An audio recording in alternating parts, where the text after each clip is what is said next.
I'll never shake that moment the day I sprinted home, clutching my acceptance letter from an amazing university. My heart racing with excitement, ready to celebrate, only to hear my stepmom cheer wildly. "You did it!" As she hugged my sister tight, her eyes sparkling with pride. "My letter." She barely glanced at it, tossed a quick, "That's nice," my way, like I was an afterthought. She shelled out thousands of dollars for my sister's tuition, books, even a shiny new laptop, while I got nothing, left to scrape by on my own. Years of being pushed aside drove me forward, and at graduation, I stepped onto that stage, unveiled my game-changing project, and watched my stepmom's face go pale, jaw dropped, eyes wide, stunned by what I'd pulled off without her help. Before I dive into how my stepmom's favoritism shaped my life, let me know where you're watching from. Drop it below, hit subscribe, and tell me, what would you do if your family bet on someone else? My name is Jennifer Bailey, and I'm 25 years old now, looking back on a childhood where I learned fast how my family picked favorites. We lived in a sleek, modern house in Asheville, North Carolina. A place that looked like it belonged in a magazine but hid a different truth inside. My dad, Robert Bailey, a construction engineer, spent his days racing between job sites or poring over blueprints at the kitchen table, too exhausted to notice the uneven way our family worked. My stepmom, Susan Wheeler, an accountant who saw life like a balance sheet, ruled our home with precision, and I wasn't her prized investment. My sister Amanda Perry, 2 years older, had this effortless sparkle that pulled everyone in, especially Susan, who hung on her every word, her every smile, while I slipped into the shadows unnoticed. The first time it sank in was my 8th birthday. I woke up buzzing with hope, picturing a day where I'd feel like I mattered, maybe a chocolate cake with my name on it, or a gift I'd been hinting at for weeks. Susan slapped together a party that felt like an afterthought. A plain store-bought cake with waxy frosting, a handful of school friends, and some limp balloons she'd grabbed that morning. I forced a smile, tried to soak in the moment. But 2 months later, Amanda's birthday rolled around, and Susan turned our backyard into a full-blown festival. A live band blasted pop hits, colorful streamers and twinkling lights draped over every tree, and a magician pulled rabbits from hats for a swarm of her classmates. I stood off to the side watching Susan clap and cheer as Amanda basked in the spotlight. I tugged at Susan's sleeve, my voice small, and asked why my day wasn't like that. She ruffled my hair with a dismissive smile. "Amanda needs a boost to stand out, Jennifer. You're fine with something smaller, right?" That answer hit like a slap, but I nodded, swallowing the ache. Too young to know how to push back. Christmases were no different, always tilted in Amanda's favor. Her gifts piled high under the tree, dolls with perfect curls, trendy outfits, a shiny red bike one year that she rode around the driveway like a queen. I'd unwrap my share, a notebook, a plain sweater, or a puzzle so cheap it screamed last minute. Susan would beam as Amanda squealed with delight, my dad nodding along, too worn out to see the gap. I'd sit quietly clutching my notebook, feeling like an extra in their show. That's when I started sketching houses, pouring my heart into drawings of homes with big porches and warm rooms where everyone felt wanted. I'd lose myself for hours at the kitchen table, pencil flying across paper, building worlds where I wasn't overlooked. One afternoon, I worked up the courage to show Susan a sketch I was proud of, a cozy house with a garden. I held my breath, hoping for a flicker of interest. She glanced at it, shrugged, and said, "That's cute, but you should focus on something practical. Your sister's got big plans we're investing in." Her words landed like a punch, but I didn't let go of my pencil. I kept sketching, determined to hold on to my dream of becoming an architect. The favoritism wasn't just about parties or gifts. It seeped into everything. When I was 10, we took a family trip to Lake Tahoe, a rare vacation where I thought maybe I'd get a chance to shine. Susan signed Amanda up for a fancy photography workshop, gushing about her creative potential while I was left to wander the lake shore alone, sketching cabins in my notebook. Dad tagged along with Susan's plan, snapping photos of Amanda posing with her new camera. I tried to join in, showed them a drawing of a lakeside cabin I'd made, but Susan brushed it off. "Jennifer, don't distract us. Your sister's learning something important." I walked away, the weight of their dismissal settling deeper. School became my refuge, where I could prove myself without competing for attention. I threw myself into math and art, subjects that fed my love for designing structures. By middle school, I was bringing home straight A's each report card, a quiet badge of pride. I'd lay them on the kitchen counter, hoping Susan might notice, maybe say something to make me feel seen. She'd barely glance at them, tucking them into a drawer without comment, while Amanda's B+ in a speech class sparked a celebration. Susan booked a fancy dinner downtown, toasting Amanda's hard work, my dad raising his glass with a tired smile. I sat there picking at my food, my perfect grades forgotten. Amanda wasn't cruel. She'd sometimes flash me a grin or say, "Good job," in passing, but she didn't see how Susan's focus on her left me invisible. As I got older, the slights piled up, each one a brick in the wall between me and my family. When I was 12, I built a model of a house for a school project, a tiny wooden structure with real windows I'd carved by hand. My art teacher raved about it, saying I had a gift for design. I brought it home, heart pounding, thinking maybe this would change things. I set it on the dining table waiting for Susan to walk by. She looked at it, raised an eyebrow, and said, "That's a lot of effort for a school thing. Your sister's working on her debate team, which will really open doors." My dad, passing through, mumbled, "Looks nice, kid," before heading to his office. I carried the model back to my room, feeling smaller than ever. But that night, I sat at my desk sketching a new house, promising myself I'd build a future they couldn't ignore. The constant dismissal wasn't Amanda's fault. She was just a kid, too, soaking up the love Susan poured her way. But it shaped how I saw myself, like I had to work twice as hard to be half as noticed. Susan's voice echoed in my head. "Amanda's got big plans," as if my dreams of designing homes were too small, too impractical. My dad's silence didn't help. He loved me. I knew that. But he was too caught up in his work or too reluctant to challenge Susan to step in. I'd lie awake some nights wondering why I wasn't enough, why my sketches, my grades, my quiet efforts never measured up. But those questions didn't break me. They lit a fire. I kept sketching, kept pushing, determined to prove I was worth something. Even if Susan couldn't see it, that determination would carry me further than I ever imagined. But it started with a kid who felt like a ghost, pouring her heart into drawings, waiting for someone to believe in her. That fire in me, born from years of being overlooked, found a spark when I started spending weekends at my Aunt Nancy's house. She wasn't like Susan. She saw something in my sketches, in the way I dreamed up houses, and made me believe I could build them one day. Nancy Turner, my dad's older sister, was a retired interior designer who lived in a cozy bungalow just outside Asheville, filled with art books and fabric swatches. Her place felt like a sanctuary, unlike our house, where Susan's sharp voice and Amanda's spotlight drowned me out. Every Saturday, I'd hop on my bike, pedal over, and lose myself in her world. Nancy would pull out old drafting paper, hand me a pencil, and say, "Jennifer, show me what's in that head of yours." I'd sketch houses, big ones with wraparound porches, small ones with clever nooks. And she'd lean in, her glasses slipping, pointing out what worked and what could grow. One weekend, when I was 10, I showed her a drawing of a treehouse I'd been tinkering with, complete with a rope ladder and skylight. I braced for a shrug, expecting the Susan treatment, but Nancy's eyes lit up. "This is clever. Really clever," she said, tapping the paper. "You've got a gift for making spaces feel alive." That was the first time anyone called my work a gift. She dug out an old copy of design software from her office, some clunky program she'd used in the 90s, and loaded it onto her ancient desktop. "Play with this," she told me. "It's how real architects start." I spent hours clicking through it, building digital houses, my confidence growing with every line I drew. Nancy didn't just teach me tools. She gave me belief. "You can change the world with these ideas, Jennifer," she'd say, her voice firm. "Don't let anyone tell you otherwise."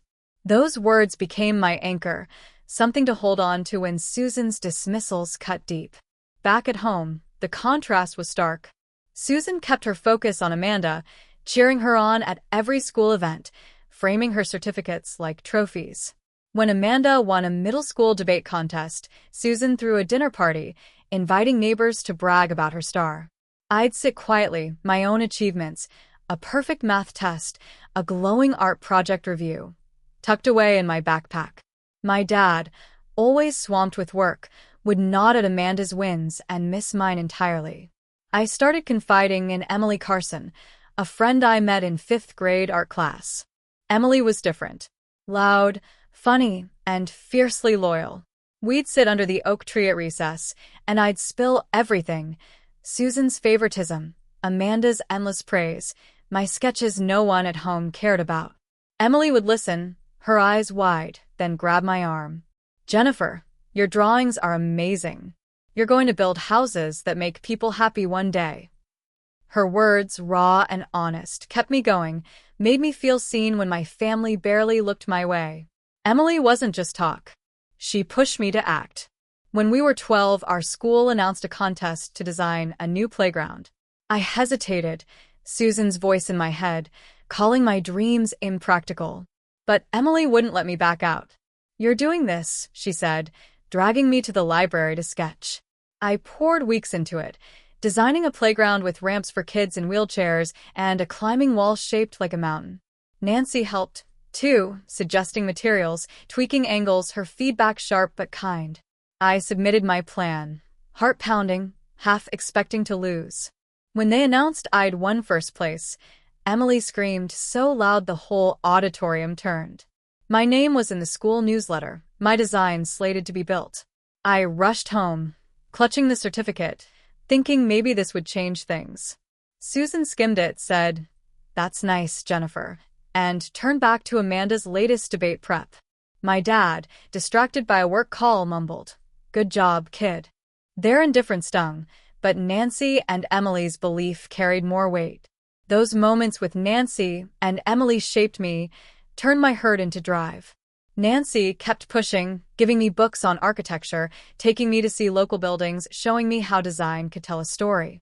One summer, she drove me to Charlotte to see a community center she'd worked on years ago, a simple brick building that felt warm, welcoming. "This is what you'll do," she told me, her hand on my shoulder. "Build places that matter." Emily, meanwhile, was my cheerleader at school, urging me to join the art club, hyping up my projects to anyone who'd listen. When I doubted myself, Susan's words creeping in, Emily would snap me out of it. "You're Jennifer freaking Bailey," she'd say, grinning. "You're going to outshine them all." The favoritism at home didn't ease up. Susan's focus stayed glued to Amanda. By high school, Amanda was racking up awards in speech and drama. Each one a reason for Susan to gush and plan celebrations. My grades stayed perfect, math, art, even physics, feeding my architecture dreams. But Susan barely noticed. Once I overheard her telling a neighbor, "Amanda's got such a bright future. Jennifer's just quiet, you know." That cut deeper than her usual shrugs. My dad wasn't much better. His work consumed him, and he let Susan steer the family ship. Amanda wasn't cruel. She'd sometimes toss me a smile or say, "Cool drawing," but she didn't see how her spotlight left me in the dark. I stopped expecting change at home. Instead, I leaned harder on Nancy and Emily. Their belief fueled my resolve. I started entering more contests. Small ones at first, like redesigning a school courtyard, then bigger ones like a countywide art showcase. Each win, each nod from a teacher or judge built my confidence.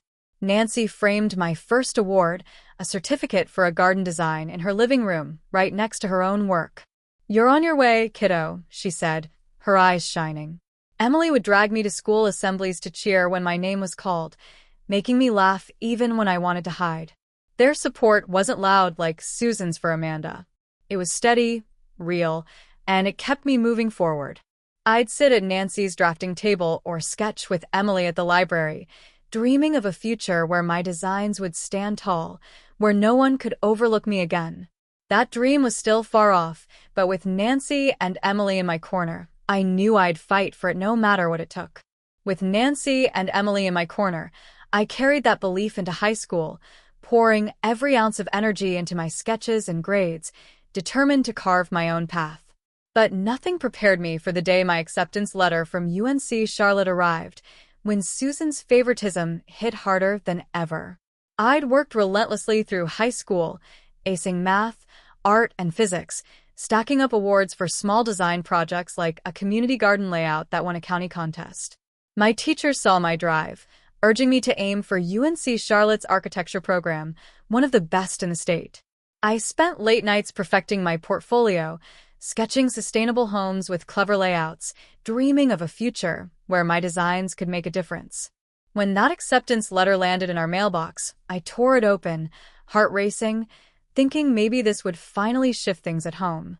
I rushed inside, waving the letter, only to find Susan in the living room stringing up balloons and a banner for Amanda, who'd just gotten into the same school for communications. "Amanda's going to shine at UNC," Susan beamed, hugging her tight.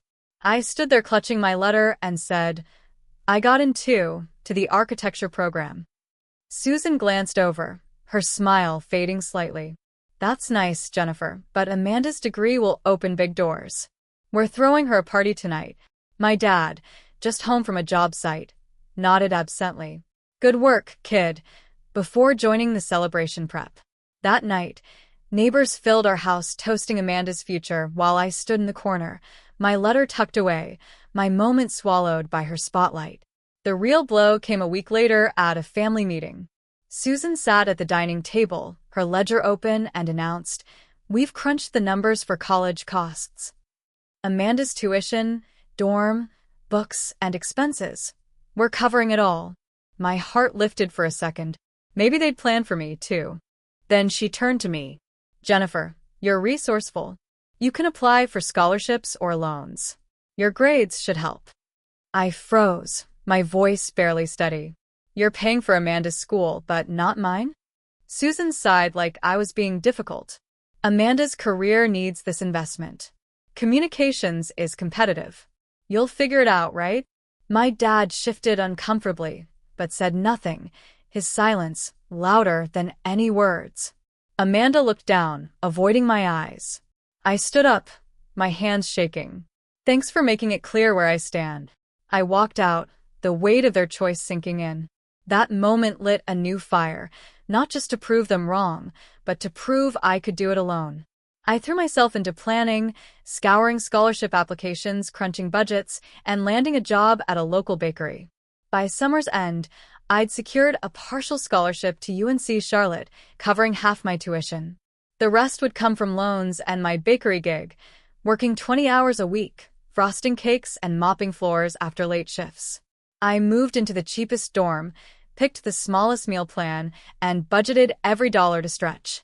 My roommate, Emily Carson, who'd followed me to UNC, saw me juggling it all, classes, work, sketches, and asked one night, "Why don't your parents help at all?" I forced a grin. "They believe in tough lessons." She rolled her eyes. "That's not fair. Jennifer, you're killing yourself." Emily's blunt support kept me grounded. She'd drag me to the library to study or sneak me leftovers when I skipped meals to save cash. Classes were intense. Architecture wasn't just drawing. It was engineering, math, and endless critiques. I loved it, though. Every project felt like a chance to build something real. In my sophomore year, I stumbled into an idea that became my obsession: designing sustainable, affordable homes for low-income families. I sketched houses with solar panels, rainwater systems, and layouts that maximize space without breaking budgets. It wasn't just a project.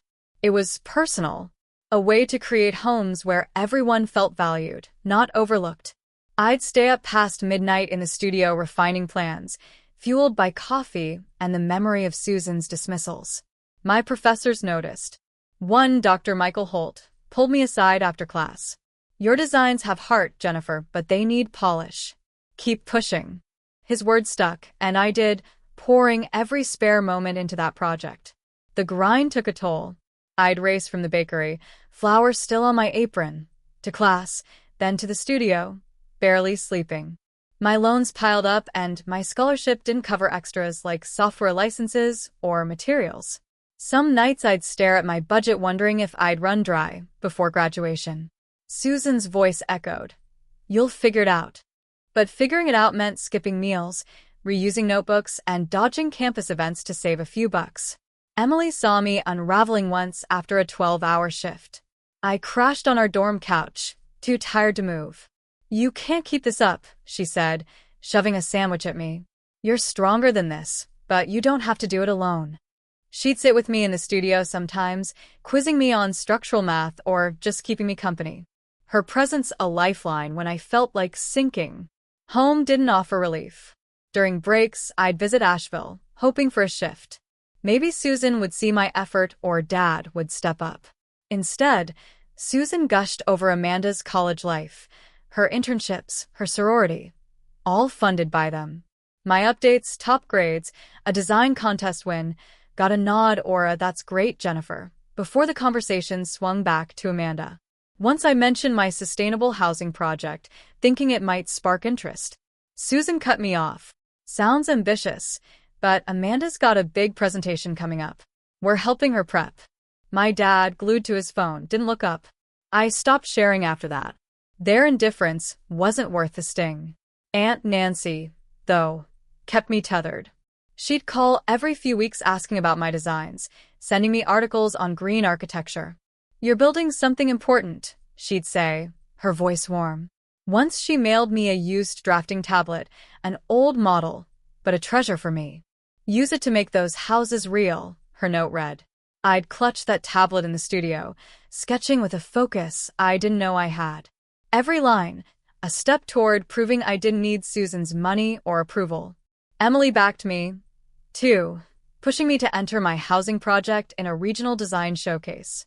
I hesitated. Susan's impractical labels still lingered, but Emily wouldn't budge.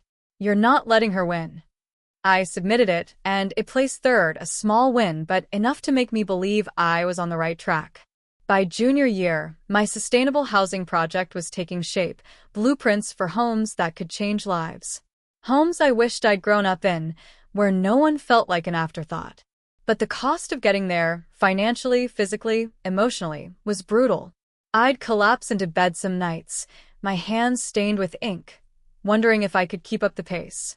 Susan's words, "Amanda's career needs this investment," played on repeat, fueling a mix of anger and resolve. I wasn't just fighting for a degree.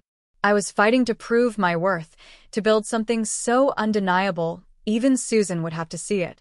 That fight wasn't over. But every sketch, every shift, every sleepless night brought me closer to a moment I couldn't yet name, a moment when my work would speak louder than her silence. That relentless drive, forged through sleepless nights and Susan's indifference, carried me to my final year at UNC Charlotte, where my sustainable housing project started turning heads. But the real test came at graduation, when I stood on that stage, ready to make Susan see what she'd overlooked for years. By senior year, I'd poured everything into my design, blueprints for affordable homes with solar panels, rainwater systems, and layouts that made small spaces feel boundless. It wasn't just a school assignment.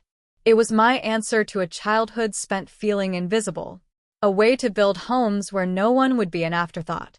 My professor, Dr. Michael Holt, saw its potential early, pulling me aside after a critique. "Jennifer, this could change lives. Refine it, and it's award-worthy." His words lit a fire, and I pushed harder, spending late nights in the studio, tweaking every detail, fueled by the belief that my work could matter. The project caught more than Dr. Holt's eye.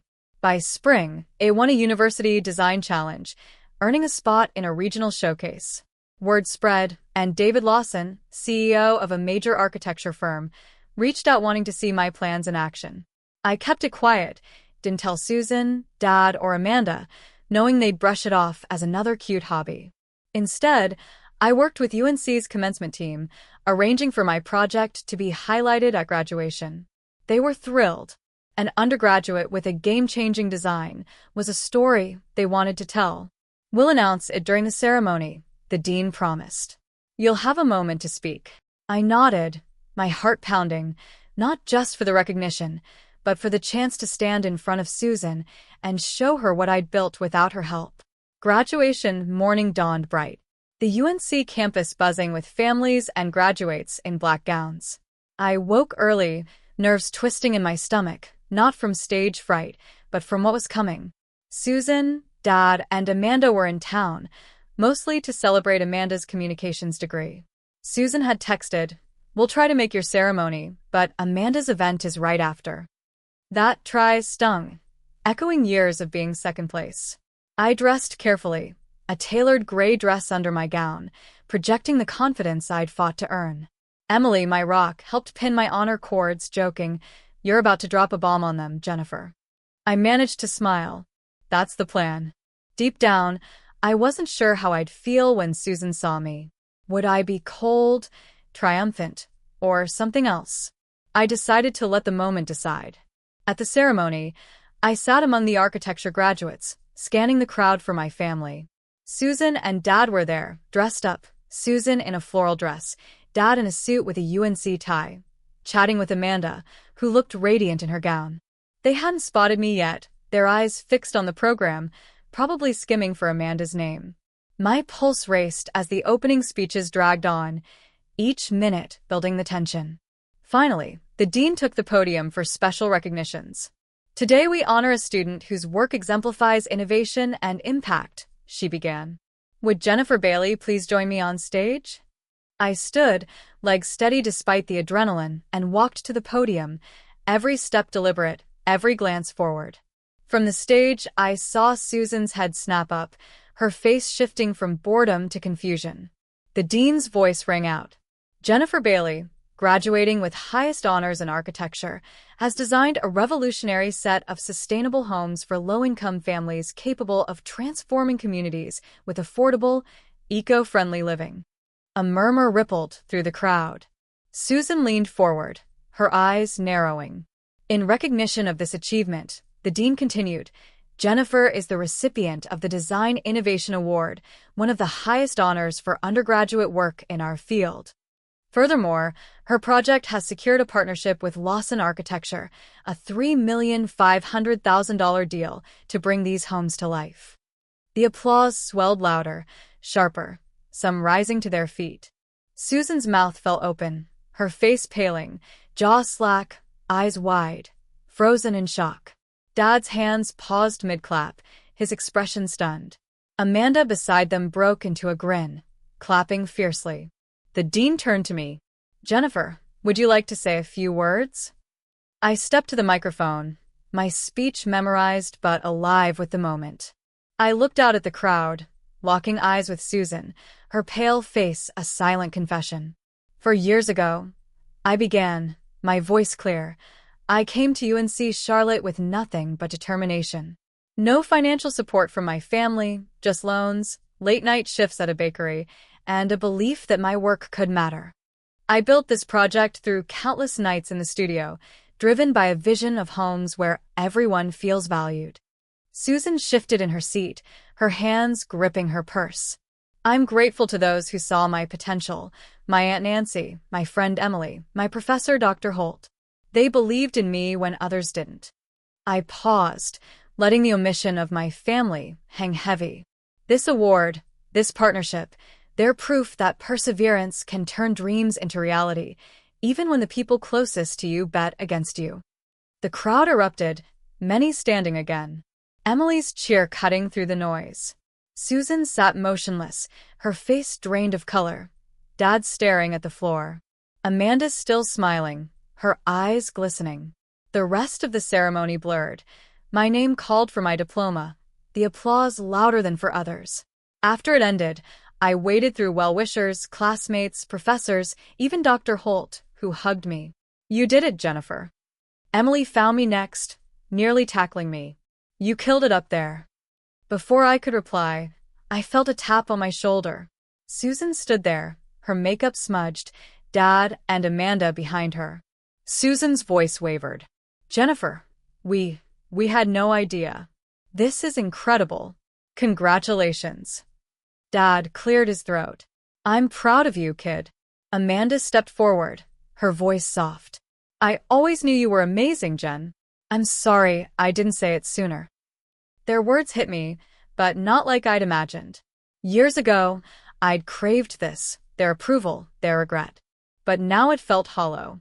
I looked at Susan, my voice calm but firm. Would it have mattered if I told you? You made it clear my dreams weren't worth your time. Amanda's were. Susan flinched, her eyes darting away. We thought you were fine on your own. So capable.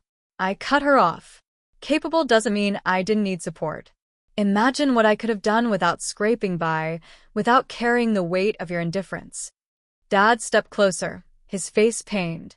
We messed up, Jennifer. Amanda nodded. I should have spoken up. You deserved better. I took a breath, steadying myself. I didn't need your money to get here. And I don't need your pride now. But if you want to know me, not just this moment, but who I am, we start by being honest about the past. Susan's eyes welled up, but she nodded. Dad muttered, We'll make time. Amanda reached for my hand. Let's talk soon. Okay. I didn't promise anything. Years of hurt wouldn't vanish in one conversation. Emily, watching nearby, gave me a nod. You good? I nodded back. Yeah, I am. Dr. Holt called me over for a photo with the dean, and I walked away, leaving Susan's pale face behind, stepping into a future where my work, not their approval, defined me. That stage, that moment, it wasn't just a victory. It was the start of something bigger, something I'd built on my own terms. That moment on the stage wasn't the end. It was the beginning of a life I'd built without Susan's approval. A life where my worth didn't hinge on her seeing me. The day after graduation, I met Susan, Dad, and Amanda at a quiet cafe near UNC Charlotte's campus. The air was thick with tension. Susan's eyes still red from the ceremony.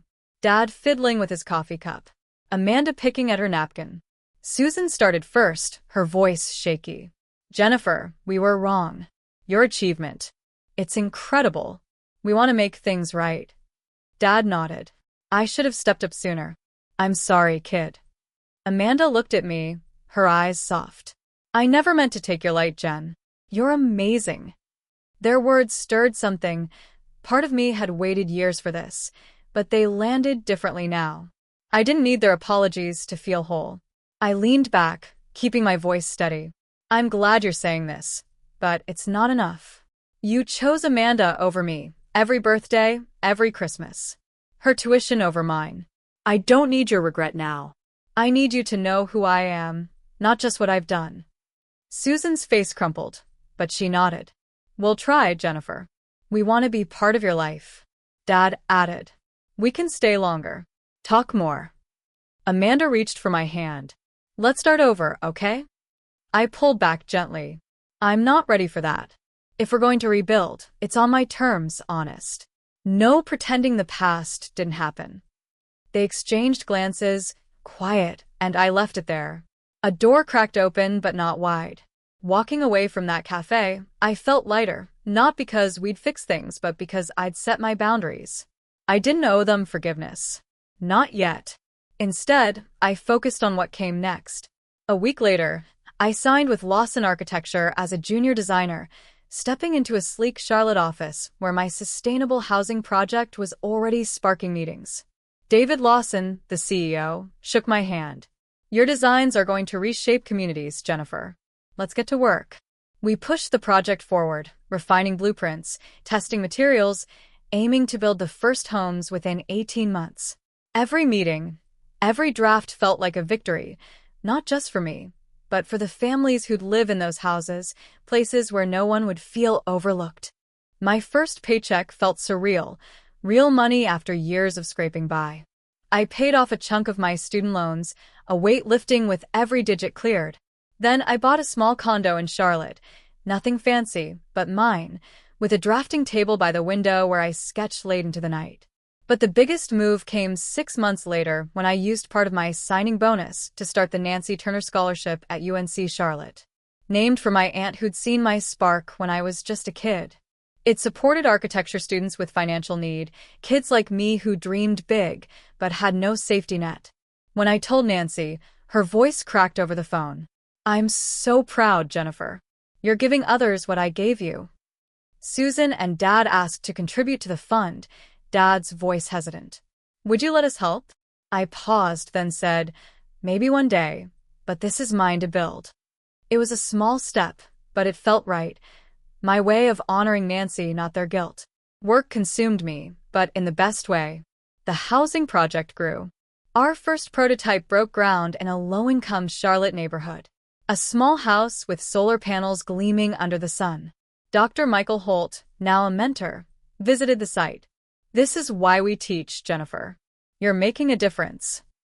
Emily, still my rock, came too, cracking jokes about my hard hat, but tearing up when she saw the house.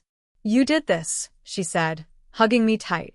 Those moments standing on that dirt lot, seeing my designs take shape, were proof I'd built something bigger than Susan's indifference. My family wasn't out of the picture, but we moved slowly. Susan sent texts, awkward at first, asking about my work, my life.